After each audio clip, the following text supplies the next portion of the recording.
It is time to go live, and we are live, ladies and gentlemen. We are live. Welcome. Welcome to Benchley night. Oh, I've been tearing around. I have been tearing around. I head out on a little R&R on the RR, little R&R for the next few days. And as ever, there's much more to do than I think I have to do. But I managed to get back here in time, and I think I have everything lined up. We'll find out very, very soon. It says there are 3 people watching. There are 4 people watching. Excellent, excellent. 5 people watching. Oh my goodness, it's a crowd. Jim Frisk is here. Yes, Jim Frisk up there in St. Albans, Vermont. He just took the train across Canada. I was very, very jealous of him. He's a good man, ladies and gentlemen. He's a rail fan, and we agree with him on most issues. Hey, Facebook user. Hey, Will, my brother Will Hunter. It's lovely to have everyone here gathered around the fire.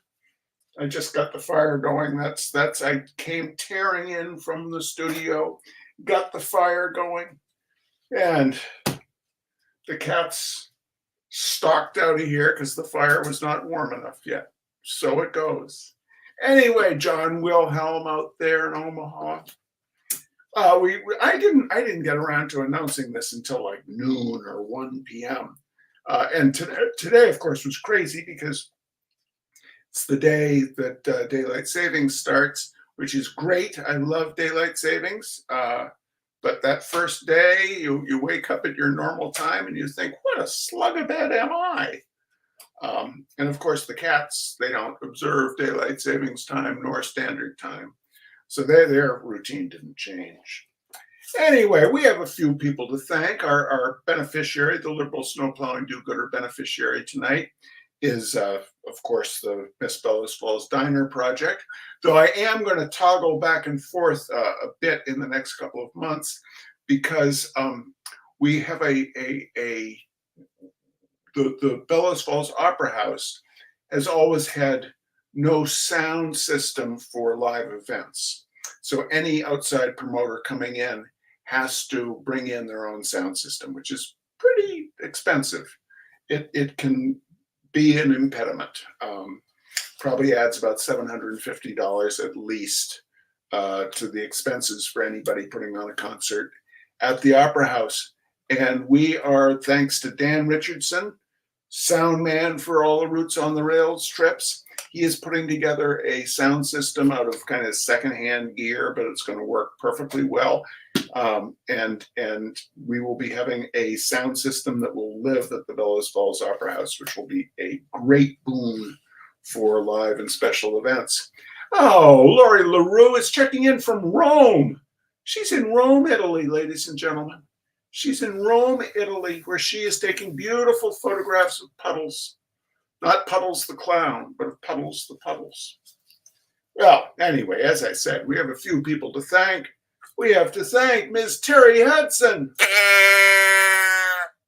out there, as I said, in Omaha, Nebraska. The excellent John T. Wilhelm. My good friend from Exeter, Peter McGurk. Anani Moose.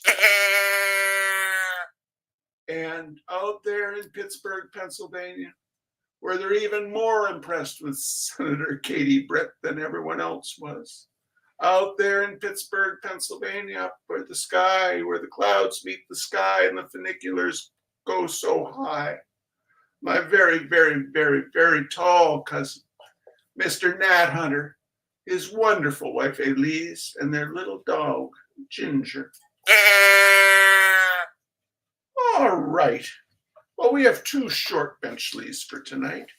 2 short Benchleys. This will be the last Benchley night for a few weeks while I go off for my R&R on the RR. So we're going to have two little Benchleys. 1, the party spirit.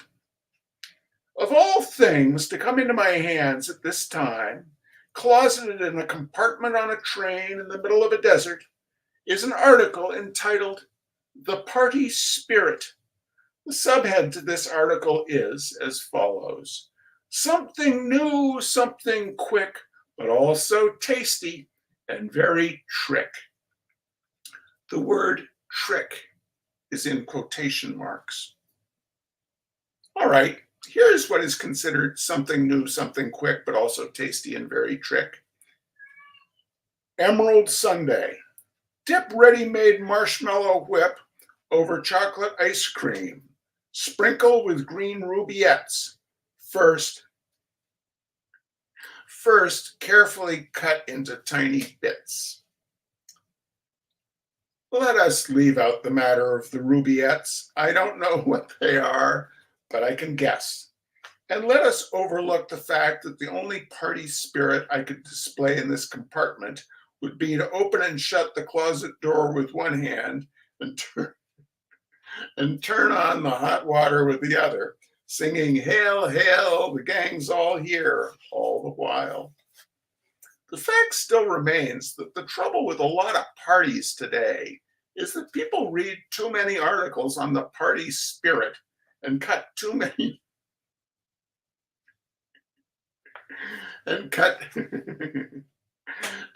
too many rubettes up into tiny bits. There used to be a time, so I am told, when people who gave a party didn't know what the party spirit was. They just asked in a lot of folks, dragged out a steer or two, whipped up a little sauce made out of mustard, and just let people dip in. At least we are given to understand that that's what went on. I never gave such a party myself. In fact, I don't give many parties, a fact which is commented on by people to whom I am indebted. Why doesn't he ever give a party himself, is the way that they phrase it. Well, I will tell you, I am afraid to. I am afraid that it would be a flop. I am afraid that people would not like what I gave them to eat. And above all, that party spirit, it just worries me. Suppose I got a house full of people and there turned out to be no party spirit, as well as no food that anyone wanted to eat. Suppose there even turned out to be no people. I would be one of those worrying hosts who get people out under the stairs and ask, "How do you think it's going?" I would always be tiptoeing around with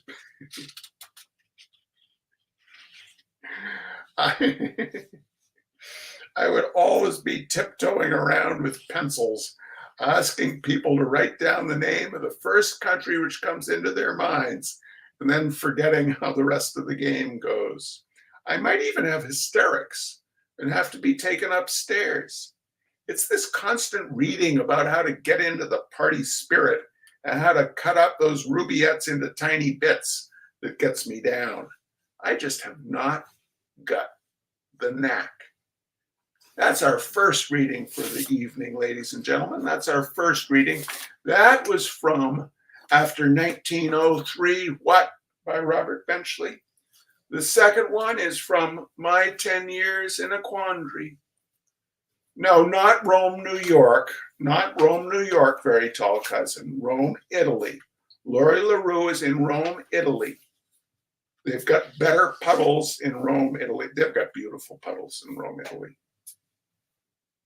The second reading for tonight is from My 10 Years in a Quandary and How They Grew. Now, of course, Robert Benchley, it's like those of us who grew up with Mad Magazine. Mad Magazine, stories would come out in Mad, and then they'd be anthologized in a Mad collection. And then they'd be anthologized in a very similar but slightly different Mad collection. Robert Benchley essays are like that. Something that appears in one is very likely to appear in 3 or 4 others. But that's for those of us who have 9 or 10 Robert Benchley books. Keep a log. In planning that automobile trip up country this summer, don't forget to consult those notes that you made last year when going over the same route. They're in that combination log book and Japanese fan that you took along for just that purpose. These notes, most of which were jotted down en route, seem to have been made with the wrong end of the pencil. They are part lead markings and part wood carvings. It would be fun to dig up that pencil. It would be fun to dig up that pencil today, just to take a look at it and see where the lead stopped and the wood began. To make things harder, you apparently made the notes while taking part in a hill climbing contest where the car was at an angle of 45 degrees. They are the work of a man in rather desperate straits to keep himself in his seat, to say nothing of indulging in the luxury of writing. You could not have been as drunk as that. The first one, jotted down with great difficulty, was made opposite the name of the town, East Mipford, 15 miles from your starting place. It says, as nearly as you can make it out, simply East Mipford. This would seem rather silly. Presumably, you already knew the name of the town as it was right there in the map in plain letters. Why jot it down again in this round, boyish hand of yours? Possibly you were just practicing handwriting. God knows you needed practice. Anyway, there it is, East Mipford, and opposite, East Mipford. So East Mipford it is. It's a good thing to know, at any rate. The next bit of puzzle work was jabbed into the paper at Orkington. Here you saw fit to write no sporfit. Either this was meant as a warning that in Orkington one can get no sporfit, or that it is dangerous to sporfit in or around Orkington. If you had some clearer idea of what sporfit was, then you'd know better how to regulate your passage through Orkington this year. This lack of sporfit last year must have been quite a trial to you, otherwise you wouldn't have made a note of it. Well, better luck this time. At Animals Falls, you had what was designated as lunch, which is pretty easy to figure out. After it, however, is written Cleaver House, Central Hotel, Animals Falls Spa. It must have been a pretty good lunch to have included all three restaurants. And as you made no designation of which was best, the only thing to do is try them all again this time. Perhaps you'll remember, after ordering at the Cleaver House, that it was the Central Hotel that was the best. Perhaps you meant that all three were rotten and that you should go on to the next town before eating. The only way to find out is to try. From then on, you were confronted by such notations as fresh cob at Turkville, which may mean fresh cop or good fresh corn on the cob.